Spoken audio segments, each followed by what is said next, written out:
O Senhor esteja convosco. Ele está no meio de nós.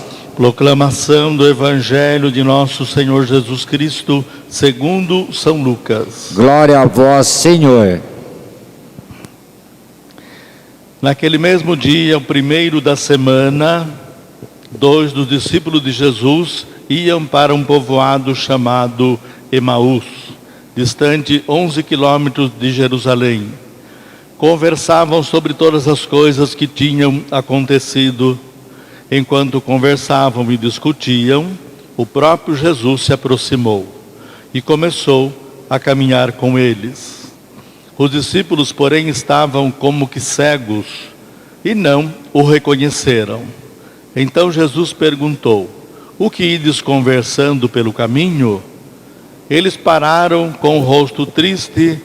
Um deles, chamado Cleofas, lhe disse: tu és o único peregrino em Jerusalém que não sabe o que lá aconteceu nesses últimos dias? Jesus perguntou: o que foi? Os discípulos responderam: o que aconteceu com Jesus, o Nazareno, que foi um profeta poderoso em obras e palavras, diante de Deus e diante de todo o povo. Nossos sumos sacerdotes e nossos chefes o entregaram para ser condenado à morte e o crucificaram. Nós esperávamos que ele fosse libertar Israel, mas apesar de tudo isso, já faz 3 dias que todas essas coisas aconteceram. É verdade que algumas mulheres do nosso grupo nos deram um susto. Elas foram de madrugada ao túmulo e não encontraram o corpo dele. Então voltaram dizendo que tinham visto anjos e que esses afirmaram que Jesus está vivo. Alguns dos nossos foram ao túmulo e encontraram as coisas como as mulheres tinham dito. A ele, porém, ninguém o viu. Então Jesus lhes disse: como sois sem inteligência e lentos para crer em tudo o que os profetas falaram? Será que o Cristo não deveria sofrer tudo isso para entrar na sua glória?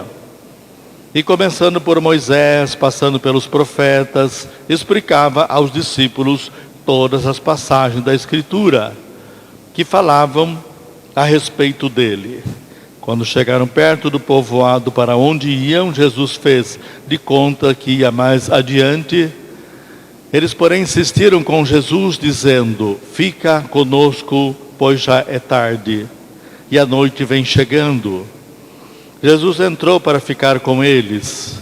Quando se sentou à mesa com eles, tomou o pão, abençoou-o, partiu-o e lhe distribuía. Nisso os olhos dos discípulos se abriram e eles reconheceram Jesus. Jesus, porém, desapareceu da frente deles. Então um disse ao outro: não estava ardendo o nosso coração quando ele nos falava pelo caminho e nos explicava as Escrituras? Naquela mesma hora eles se levantaram e voltaram para Jerusalém, onde encontraram os 11 reunidos com os outros. E estes confirmaram: realmente o Senhor ressuscitou e apareceu a Simão. Então os dois contaram o que tinha acontecido no caminho e como tinham reconhecido Jesus ao partir o pão. Palavra da salvação. Glória a vós, Senhor. Caríssimos irmãos, caríssimos internautas que também nos acompanham, nós estamos vivendo esse tempo precioso, como já lembrei no início da celebração. Antes, Quaresma, 40 dias, celebramos então o Peixá, Páscoa, e agora 40 dias. Jesus ressuscita e não volta imediatamente para o céu, para o Pai. Ele permanece 40 dias ainda aqui na terra. Que bom que isso aconteceu, porque tudo que ele tinha dito antes poderia dar argumentação para os outros aí que não creem, né? Então dizerem: não, mas ele disse isso e depois ele se entregou, ele foi fraco, prenderam, arrancaram o cabelo, colocaram na cruz, ficou quietinho, morreu, sepultou, acabou. Quer dizer, tudo que ele disse, né, o próprio Paulo vai dizer isso. Então, se ele não ressuscitasse, em vão teria sido a nossa fé. Tá, mas isso não aconteceu. Então ele ressuscitou. E durante esses 40 dias, ele confirmou essas coisas que hoje poderiam ter deixado dúvida para nós, né? Como a gente diz, pano para manga, para outros então desmoralizarem a fé, a igreja, né? Coisa parecida assim. Um dos fatos é quando ele chama Pedro. Pedro negou Jesus 3 vezes. Né, Jesus já tinha dito, antes que o despertador toque, agora não é mais despertador, né? Agora é despertador, né? Antigamente era o galo. Antes que o galo cante, você vai ter me negado 3 vezes. Né? Naquela correria, né? Aquela confusão toda do julgamento de Jesus. Então, 3 vezes foi perguntado para Jesus ali. Então, isso, né, que redigiu o Evangelho faz questão de dizer, né? O porteiro perguntou, Pedro falou não, outro perguntou, não sei. Na verdade, não é Jesus que estava negando. Jesus não negou Jesus. Pedro não estava negando Jesus. Pedro não bateu o pé e falou, não conheço, não sei, não quero nem saber dessa história, e tchau. Né? Não, ele disse, não conheço, mas estava ali. Apostos, né? Esperando então aquele julgamento horrível, ou seja, não adiantaria de nada ficar perdendo meu tempo, batendo boca aqui dizendo que eu sou ou não sou, não sei, pronto, e vamos, né? Aliás, tem a pintura lá bonita, né? Atribuída talvez a Lucas, que a gente não tem o autor desconhecido, a pintura que procura na internet você vai achar lá. Então Pedro o choro amargo de Pedro no colo de Maria, no colo da mãe, né? Pedro vai lá e fala assim, mãe, não neguei, não é assim, né? Então chora amargamente, necessário aquele momento, tá bom, né? Um capítulo à parte. Então Jesus ressuscitando, ele chama Pedro, né? Isso está na Bíblia, ele chama Pedro e durante 3 vezes ele pergunta, Simão, filho de João, tu me amas como ele? Sim, tu sabes que eu te amo. Oh, claro, Jesus. Terceira vez, né? Apacenta o meu rebanho, apacenta os meus cordeiros. O que significava isso que Jesus estava dizendo para Pedro? Cuida dos que vão ficar aqui. Cuida da igreja que acabava de nascer. E Jesus disse, vim fazer a vontade do Pai aqui na terra. Né? Eu acho que eu repito isso mais de milhões de vezes. Ouvi da boca do meu Pai o que eu vos anuncio. Né? Vimos o relato aqui, o homem é aprovado por Deus, Jesus aprovado por Deus, porque já existia antes da criação do mundo. Então esse mesmo Deus, o Filho, né, que vem. Então, portanto, né, essa confirmação, cuide da minha igreja. A igreja católica entendeu isso, entende perfeitamente que foi o momento que Jesus disse, você será o Papa. Mas não está essa palavra na Bíblia, Papa. Quer dizer, não, você é o Pai, você é o ponto de unidade desse grupo aqui, entre os 12, né? Depois lá recompõe o número 12, entre os 12, Pedro é o ponto de unidade. Então ele é o Pai, quer dizer, o Papai, o Pai de todos. Papa quer dizer isso, né? Se você quiser usar outros nomes, Sumo Pontífice lá, né? Mas esse é o momento exato que nós entendemos quando Jesus confirma o primado de Pedro, né? Dá ele então ser o primeiro entre os príncipes, entre os apóstolos ali. Então aquela confirmação prossegue mais algum tempo ainda, 40 dias, aparece lá na pesca, né? Pedro de novo lá, estava pescando. Então sempre a figura do Pedro. Tá? Quem disse então que não está na Bíblia que Papa foi uma invenção da Igreja Católica? Não, nasceu junto à Igreja. Santo Inácio de Antioquia, lá no ano 70 e pouco, quando ele morreu, olha lá, a igreja não tinha 100 anos ainda. Ele já falava então da diocese, do bispo, do diácono, dos presbíteros, do que formava o presbitério unido a Pedro. Né? Primeiro concílio em Jerusalém, foram lá todos ter com Pedro para resolver a questão de batizado ou circuncisão. Quer dizer, então são claríssimos os textos onde nós vamos encontrar essa confirmação. Tá, o tema de hoje então não é não é o papado, né, não é o dia do Papa, mas a gente vê que na primeira leitura, no livro dos Atos dos Apóstolos, naquele dia de Pentecostes, Pedro de pé, Pedro estava ali, não ficou deitado, né? Pedro estava em pé, quer dizer, está pronto para enfrentar, pronto para morrer também, né? Com todas as ameaças, eles não abandonaram. Então, hoje nós temos a igreja, nós temos toda essa preciosidade da palavra de Deus, da Bíblia original, né? A igreja original nascida lá, baseada, né, ou fundamentada em toda a Sagrada Escritura. Eles não abandonaram, né? Poderiam ter dito assim, não, chega, vamos embora aqui, cada um vai para sua casa. Não, mantiveram ali. Então, quando aguardavam então esse dia de Pentecostes, que não é Pentecostes ainda hoje, né, antecipando esta celebração, quando então ali trancados, né, Jesus disse, não se afastem, né, ascensão, Jesus sobe, eles participam ali daquele momento da subida. Jesus diz as últimas palavras, confirma a igreja, manda que batize, manda que pregue o evangelho para todos os cantos, né? Pouquinho antes já tinha dado a chave, te darei a chave do reino dos céus. Tinha dito também, pecado que confessar será perdoado, que não perdoar será retido. Quer dizer, Jesus deixou muito claro a organização da igreja que nós vivemos hoje, lá naqueles primeiros dias ainda, nos 40 dias. Então, quando ele pede para que não saiam dali, né, é quando então a igreja está prontinha, quando Jesus fala, então, aguenta mais um pouquinho aqui, os 11 estavam dentro lá do cenáculo, nós vamos repetir isso lá para frente, né? Na festa da Ascensão, na festa de Pentecostes, né? É uma antecipação nessa reflexão. Então, Jesus fala, né, para que permaneçam ali, naquela semana de Pentecostes. Estavam ali os 11, né? Não tinha feito ainda a substituição de Judas ainda, né? Matias, que depois veio ocupar o lugar. Estava lá também, quem? A mãe, Maria estava lá. Não, mas onde que está escrito na Bíblia?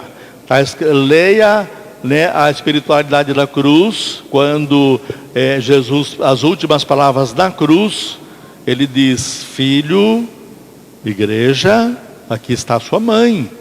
Mãe, aqui está os seus filhos, a igreja. Então, o discípulo levou ela e cuidou. João morreu até bem depois, até que Nossa Senhora tivesse ido embora para o céu. Agora, então, naquele momento de Pentecostes, que eles estavam trancados ali dentro da casa, né, colocaram Maria para fora da porta. Não, a senhora fica lá na rua. Desde que os soldados te matem, né, a gente vai ficar aqui escondidinho. Não, claro que não foi nada disso que aconteceu, né? Então, ela participou também desses momentos. Então, aqui, né, voltando de novo, Pedro, quem é o Pedro que eu acabei de dizer? O Papa, né, o primeiro Papa, o primeiro chefe da igreja. Em pé ali, junto com os 11, levantou a voz, né, com toda a sua propriedade que tinha por dizer. Uma outra prova também que Pedro é o primeiro, quando Jesus ressuscitou, quando chegou João à frente, né, esperou, respeitando a hierarquia, daí chega Pedro, um pouco mais atrasado, mais cansado. Pedro olha lá dentro, vê os panos, que não foram todos jogados de qualquer jeito, estava guardadinho, dobrado. Pedro entendeu a mensagem do guardanapo que é dobrado e colocado ali. Então, em pé, no pé na porta do sepulcro, Pedro anuncia que Jesus ressuscitou. A voz oficial da igreja, dita pelo representante principal, pelo Papa, né? Então, Jesus ressuscitou. Então, essa notícia que nós estamos vivendo nesses 40 dias, tá? Então, voltando lá, o dia de Pentecostes, na primeira leitura, livro dos Atos, né? Se você quiser conferir em casa, livro dos Atos, capítulos 2, 14 ao 33. Então, Pedro fez esse pronunciamento, que nós acabamos de ouvir. Homem de Israel, escuta essas palavras. Jesus foi um homem aprovado por Deus, né? Ele que fez prodígios, milagres, sinais, Deus realizou através. Quer dizer, então Pedro justifica que Jesus não é aquele coitado que andava para lá e para cá descalço, mal vestido, talvez mal penteado. Eu acho que não, né? A mãe Maria cuidava muito daqueles cabelos lá, cuidava muito daquela túnica preciosa que ele usava, né? Então, mas ele não se deixava prender por situações da época, a moda, né? Esse tipo de roupa não é assim que usa, esse corte de cabelo, enfim. Então, aquele que parecia um pouco até desprezível pela sociedade, né? Pedro diz assim: foi um homem aprovado por Deus. O que mais que nós queremos isso? Aprovar pela autoridade? E daí? Né? Não, aprovado por Deus. Pronto, né? Ponto final em tudo isso. Mas Deus ressuscitou, libertou das angústias da morte. Por que será que a morte angustia tanto a humanidade? Porque tem medo do pecado, porque tem medo do inferno. Os que ainda acreditam, né? Essa corrente de igreja moderna que não condiz com a igreja de Jesus. Inferno é um estado, inferno é sentido figurado. Inferno é local terrível de sofrimento onde não tem Deus, né? A ausência da luz, a ausência de Deus. E imagine-se tudo, né? Você fala, aqui está o inferno. Tá bom, o inferno é pior, porque lá não tem Deus, lá não tem, né? Então, liberta-nos da angústia da morte. Então, para aqueles que morrem na certeza da ressurreição, aqueles que não abandonam, aqueles que não encurtam sua vida, né? O suicídio, então esses alcançarão, né? Carregou a cruz até o fim. Então a angústia da morte é mais a separação, é desgrudar da matéria. Santo quer dizer elevar-se, viver uma ascese não grudada à terra. Porque então esse pechar de Jesus, que eu repito sempre que não é coelho, que não é ovo de chocolate, né? Então esse pechar, esse pular da angústia do túmulo da morte para a vida, esse é o grande sentido de celebrarmos a Páscoa. Esse é o grande sentido de celebrarmos a ressurreição. Um dia também ressuscitaremos, se assim nós seguirmos esse caminho. Como sempre lembro, vale a pena as renúncias que nós fazemos desse mundo para buscar o bem maior que é a ressurreição, né? Os homens, o tempo, o relógio, não deu, eu não faço, né? A gente está vivendo assim uma desvalorização, uma descatequização, um desaprendizado da vida, perdendo os valores, né? As famílias que insistem ainda nesses valores são até taxados. Nossa, que pai antigo, que pai antiquado, que mãe antiga, que mãe, né? Até perigoso aí nessas, qualquer denúncia, qualquer coisa ser chamado atenção, né? Onde o Estado interfere na educação do seu filho. Filho que não fala mais bom dia, que não fala boa noite, boa tarde, que não fala obrigado, que não reconhece mais nada do que se faz. Pode se matar e fazer o que quiser, nunca vai dizer, é a obrigação dele mesmo, ele está aí para isso. Nunca vão reconhecer, como aqueles filhos antigos, né? Graças a Deus a gente é meio antigo, né? Que então agradecia a refeição. Mas só tem feijão e farinha, né? Graças a Deus, pai, pelo teu trabalho, plantou feijão, colheu, trabalhou, comprou, né? Colocou aqui na nossa mesa. Isso não contenta mais nossos filhos. Se não tiver lá aquele pacotinho todo douradinho que faz o barulhinho quando abre, né? Esses alimentos tudo processado, tudo modificado, né? Não é comida, não é alimento. Isso não é mais alimento. Então virou tudo, né? Tá tudo de ponta cabeça, né? E afim vai lá, né? Aí agora, quanto custa uma bandeja de ovo, né? Custava R$13,99, o dito que é mercadeiro lá, né? Agora R$23,99, quer dizer, de 14 pulou para 24. Tá. Bom, alguém vai reconhecer isso, faz, nossa, né? Puxa vida, né? Tá tão caro, mas que bom, tem ovo frito, tem abóbora, né? Bom também, né? Abóbora com ovo combina muito bem, né? Vão agradecer? Nunca, né? Vão agradecer porque vai dizer que o celular já está velho, que riscou a tela, que quebrou, que a roupa, que o amiguinho tem tênis, aquele outro, né? É isso. E a hora que você comprou também já vai dizer que não era bem aquele. Quer dizer, então, né, nós não preenchemos mais a humanidade. Não preenche. É um buraco, é um vácuo que não tem o que preencher. Porque é o lugar de Deus. Nós tiramos Deus da vida dos nossos filhos. Nós tiramos a espiritualidade, a oração, prender o tempo, contemplar. Não consigo. Né? Se eu não tiver, a gente anda pela rua aí, né? Que perigo. Agora não tem mais fio, né? A gente vê dois negocinho branco na orelha assim, e fala, será que é deficiente auditivo, né? Aquele negocinho branco na orelha. E depois vai conversando, fala que ela é meio louca da cara, está falando com quem, né? Então vive no mundo, né?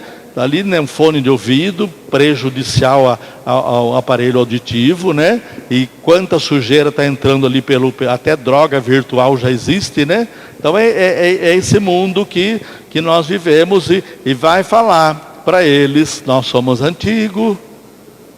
Você não sabe nem ligar o celular, pai, eu louco que está falando de, né? Eu vou controlar, tá? Quando você piscou, a tela já mudou. São muito espertos. Nós não somos dessa geração. Nós não acompanhamos isso, né? Não adianta. Então, ali está acontecendo o maior desastre do mundo aos nossos olhos e nós não percebemos. Então, criamos os filhos que não têm valores. Que o sofrimento do outro não é mais problema meu. É ele. Mande a mãe levar na farmácia, ali no posto de saúde.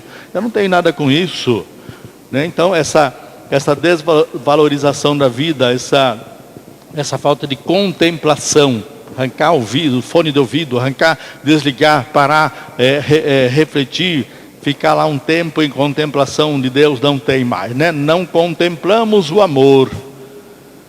Vão dizer assim para nós, também leva os filhos para ficar olhando imagem na igreja católica, né? Vão ficar criando idolatria. Quando eles contemplam, mas não adoram, quando eles contemplam a imagem, eles contemplam o amor.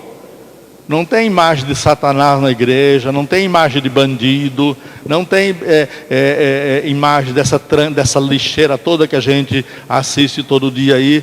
Tem a imagem de quem viveu o amor de Deus, o perdão, a palavra, o próximo, tudo isso que nós estamos refletindo. Então, contemplando a imagem, nós contemplamos o amor. Quem contempla o amor, planta a semente do amor e colhe a semente do amor. Nós plantamos tudo menos isso. Depois vai dizer, criança que mata o outro, que mata pai, que mata mãe, que não tem mais sentimento, porque nós arrancamos o broto do amor. O broto do sentimento. Nós abrimos um buracão na vida deles e estamos enchendo com esses entulhos que vêm pelo mundo afora. Isso não traz resultado. Isso é modismo, é imediatismo que acaba logo no escurecer, amanhã já não tem mais. Tiramos Deus, tiramos a espiritualidade, tiramos a oração, né? Então, Pedro ainda, né, falando... Então, esse homem que foi aprovado por Deus, nós queremos os que sejam aprovados, né? O tal de Maria vai com as outras, nossa, o cara está bombando na internet, você viu? Eu estou seguindo ele lá, o outro lá, não sei o que tem. Então, esses são os valores, é isso que nós contemplamos. E quando a pessoa faz aquelas barbaridades, eles aplaudem. E nós acabamos patrocinando isso também. Esses ídolos que se criam hoje em dia aí, né? Que são o modelo, o exemplo para os nossos filhos, que não condizem nem um pouquinho com a fé cristã. Então, voltando à primeira leitura, Pedro, o primeiro Papa. Segunda leitura, nós poderíamos chamar aqui, né? A segunda leitura, leitura da primeira carta de São Pedro, capítulo 1. Quem vai ler em casa depois? O que nós diríamos hoje? Primeira encíclica. O que é encíclica? É um documento oficial do Papa. Existe motu próprio, né?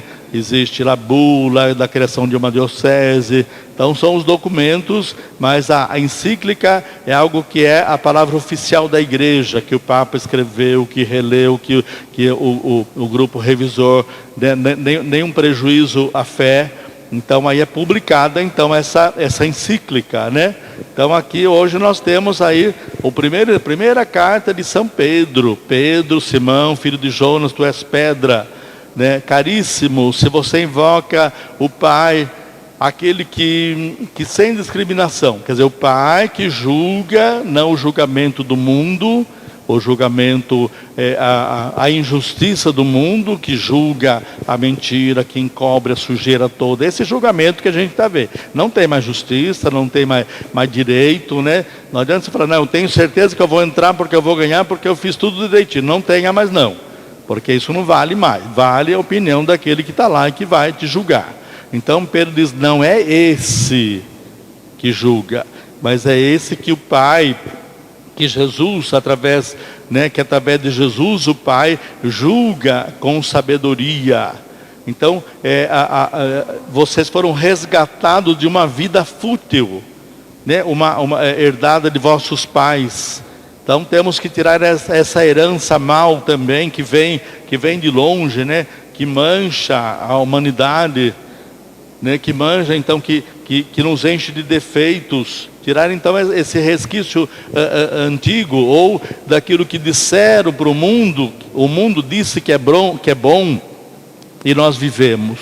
Então, nesse terceiro domingo quer dizer, já o terceiro domingo, né? Tá. Então depois temos aí mais uma semana. Então uma semana inteirinha, terceiro domingo.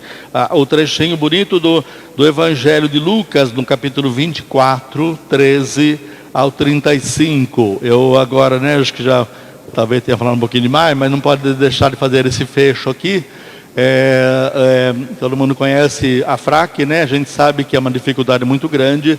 Não é alguma coisa que você assenta tijolinho, mede, ele fica lá, uma parede perfeita, né? É um tijolo que põe outro que derruba. Então é algo incerto, né? Não é uma ciência exata. Então fazemos sim o melhor possível, procuramos fazer o melhor possível.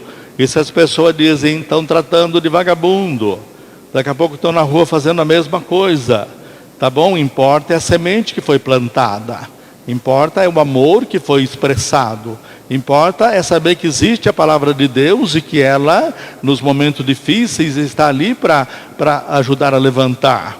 Então nós temos referências, né? Madre Teresa de Calcutá, os três santos do nosso século, João Paulo II, Madre Teresa de Calcutá, Irmã Dulce, né? Madre Teresa com aquele hábito, né, branquinho, ela se ajoelhava no chão para recolher os moribundos, estavam morrendo na rua. Para que, irmã, perder esse tempo? Para que estragar sua coluna que já está encurvada, né? Para pegar, sabe que ele vai durar 2 horas, 3 horas, outra vez até amanhã, para morrer com dignidade, para experimentar o amor, pelo menos no finalzinho da sua vida, experimentar o amor e saber que esse amor é um reflexo de Deus. Então, quando nós pensamos que nada dá resultado, é porque nós pensamos somente como os homens, não como Deus.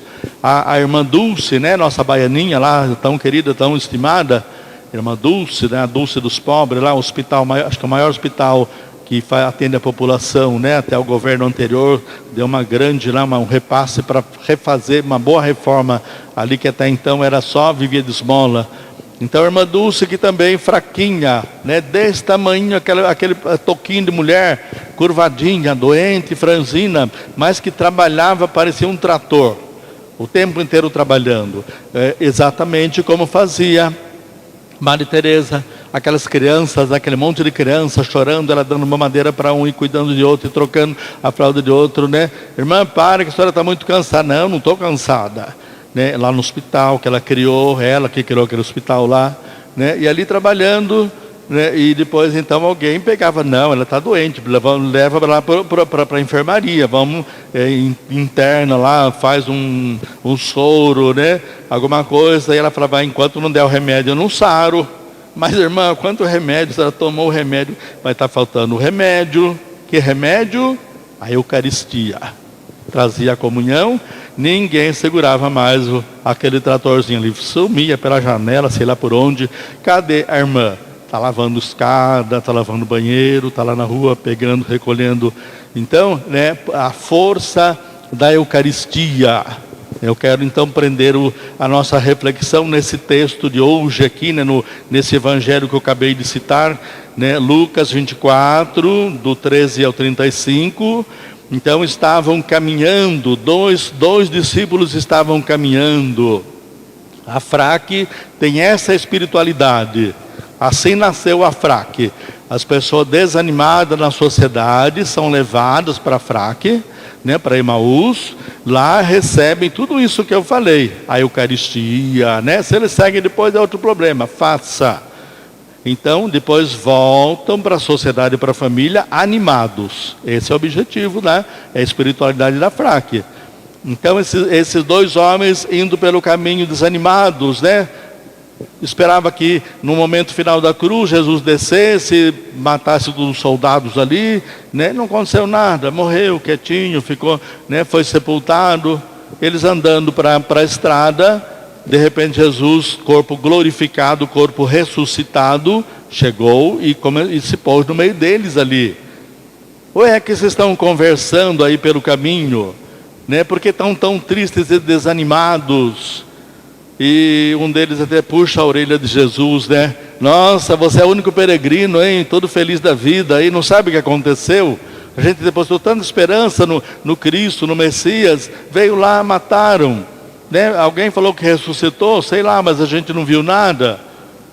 E Jesus então começa a puxar a memória dele. Volta lá a Torá, né? O Pentateuco lá que vocês tanto conhecem, o livro dos profetas.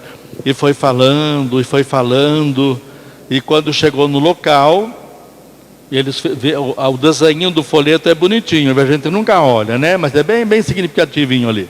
Então, quando Jesus fez de conta que ia passar adiante, falou, não, está muito tarde, a noite já vem caindo, fica aqui conosco. Bonito um livro italiano, Resta con noi, Signore. Fica conosco aqui, Senhor. É isso que nós devemos pedir sempre, né? Fica aqui conosco, Senhor, no meu sono, no meu trabalho, na minha dificuldade, no meu sofrimento. Então, Jesus entra e faz a refeição com eles.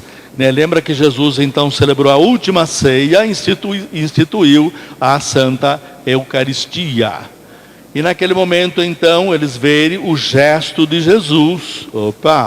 Né, fez a oração, a ação de graças pelo alimento que tiveram ali, né, o vinho, partiu o pão. Então o coração deles se abriu. Eles então reconheceram o Cristo ressuscitado. Aonde? Na Eucaristia, no altar, onde todos os segundos na face da terra acontece uma Eucaristia. Onde em qualquer lugar, qualquer canto do mundo que ninguém tem desculpa para não participar, está ali Jesus partindo o pão também e animando aqueles que estão desanimados. Uma pergunta: quantos quilômetros eles andaram?